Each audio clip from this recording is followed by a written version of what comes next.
முன்னாள் பிரதமர் ராஜீவ் கொலை வழக்கில் சிறையில் உள்ள நளினியை முன்கூட்டியே விடுதலை செய்ய சென்னை உயர்நீதிமன்றம் இன்று மறுத்துவிட்டது. ராஜீவ் கொலை வழக்கில் தண்டனை பெற்று 25 ஆண்டுகளாக நளினி சிறையில் உள்ளார்.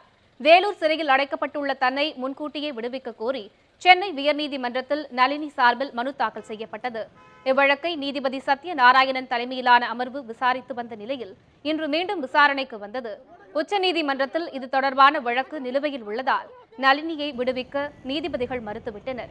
மேலும் நளினியின் கோரிக்கை குறித்து தமிழக அரசு பரிசீலனை செய்யலாம் எனவும் 7 பேர் விடுதலை குறித்து உச்சநீதிமன்றம் அளிக்கும் தீர்ப்பை அடிப்படையாக கொண்டு தமிழக அரசு முடிவெடுக்கலாம் என்றும் கூறி இவ்வழக்கை சென்னை உயர்நீதிமன்றம் முடித்து வைத்தது. உயர்நீதிமன்றத்தின் தீர்ப்பு நிச்சயமாக வரவேற்கப்பட வேண்டிய ஒன்று.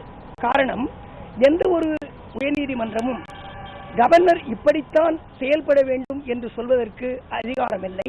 இருந்த போதிலும் கவர்னருக்கு இந்த அதிகாரம் உண்டு. அதாவது கவர்னரின் அதிகாரத்தை அரசுதான் பயன்படுத்துகிறது. அரசமைப்பு சட்டத்தின் 171வது பிரிவின்படி உள்ள அதிகாரத்தை கவர்னர் பயன்படுத்தினாலும் கூட அந்த அதிகாரத்தை பயன்படுத்த காரணமானவர்கள் தமிழக அரசு மட்டுமே. தமிழக அரசு நளினியின் கோரிக்கையை நிச்சயம் ஏற்று அந்த கோரிக்கையின்படி செயல்பட வேண்டும் என்பதுதான் உயர்நீதிமன்றத்தின் இன்றைய தீர்ப்பு. இந்த தீர்ப்பு நிச்சயமாக நளினி விடுதலை செய்ய ஒரு ஏதுவாக அமையும் என்பது எங்கள் நம்பிக்கை.